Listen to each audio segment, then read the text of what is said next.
A century ago, most women in America led lives constrained by the social rules of the times. Wives rarely worked outside the home. Women who did work had limited choices: secretaries, teachers, nurses. There were lines that women were not supposed to cross. However, there was one place where those lines didn't really matter. It was a place where women broke out of their gender roles. They set out to make it in the business world. A place that's probably quite familiar to you, Ocean City. So in today's Throwback Thursday, here he is, Jim Duffy, author of Secrets of the Eastern Shore, is talking about the ladies who ran the show in Ocean City. Good afternoon. Good afternoon. afternoon. Good to have you. Good. So there were some ladies that pulled some strings. They did. But even though this is a story about girl power, Yeah. I still got to start with a guy. Okay. His name was Lemuel Showell. Very famous name in Worcester County, prominent going back to the 1700s. He was born in the early 1800s.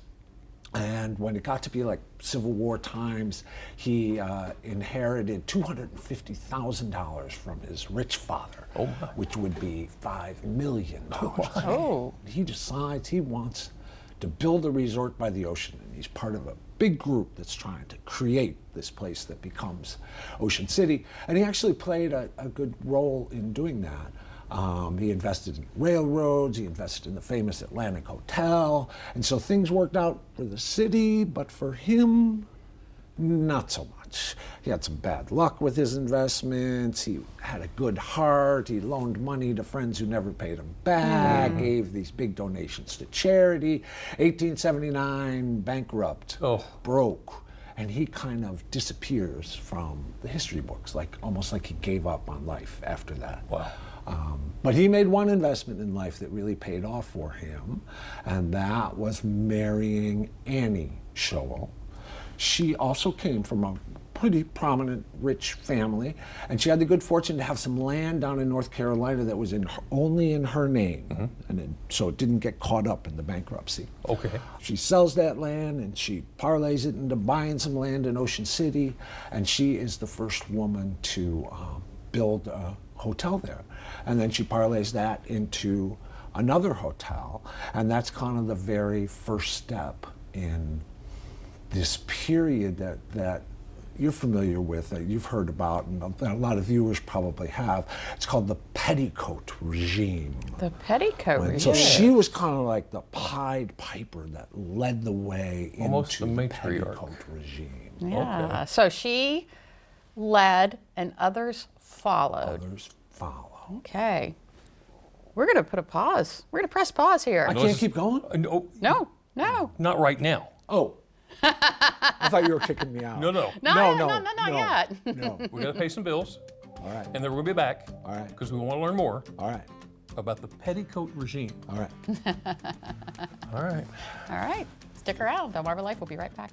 We have been discussing some of the business moguls that paved the way for the thriving economy that is the Ocean City that we know and love today. Now, it's hard to imagine the vast societal differences that existed 100 years ago. And it's not just that technology and just the way businesses were born and were operated was night and day compared to now. We're back with some more Throwback Thursday with Secrets of the Eastern Shore author Jim Duffy. And when we left our viewers hanging On the edge. of their seats, we're talking about Mary Showell? Annie. Annie Showell. Annie Showell. She was like the Pied Piper. Very early 1900s, became the first woman to own a hotel in Ocean City, and all kinds of other women followed her and led into this period in the 1920s called the petticoat regime. 1926. Okay. 32 hotels in Ocean City, 30 of them were run by women. Wow. The most famous quote about this era comes from a woman named Ella Dennis, and she said, Ocean City is 70% run by women, 70% owned by women. The men are all henpecked. So where did all these women come from? So there's another woman, Josephine Hastings is her name. Yeah. She ended up owning 4 hotels. She was illiterate. She could not read or write. Are you serious? There's one of her friends recalled that every time a ton of coal to heat the furnace got delivered to her hotel, she would put a bean in a glass bowl. That's how she counted, because she couldn't, it's all figure outable, and she figured it out. She figured it out. And there's one more, Maud Truitt-Laws. She was married to a guy who had one rule in life, and that rule was, we are never going into debt. No debt, ever. He passes away, tragically. She's in her 60s, and she proceeds to make that dead husband turn over in his grave like there's a hamster running down the wheel.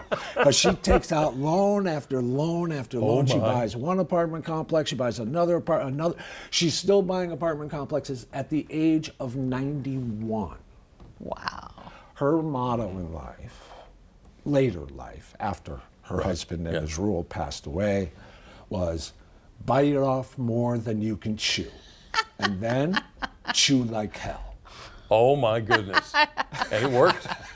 Oh wow. Obviously. I know. They all overcame these huge obstacles. How about that? That's And I incredible. get the honor on Saturday of walking in their footsteps, because I'm going to be there on Saturday. I'm going to be in West Ocean City at the Pam's Hallmark from noon until 3. Okay. Holding court, signing books. Oh, awesome. Hopefully, maybe a viewer or two will stop by and If you have tell me enjoyed what a stories, great sleep aid you I've have been to them. stop it. You have an opportunity to meet him in person and tell him how much you've enjoyed, like we have, the stories that you have brought to DelmarvaLife. They are incredible stories. And of course, you need to pick up the books. Secrets Oh, of that's the true. Eastern There are Shore. books. There Yes, are will books. be books. There will be books. Got to do it. Thank you so much. Thank you. DelmarvaLife will be right back.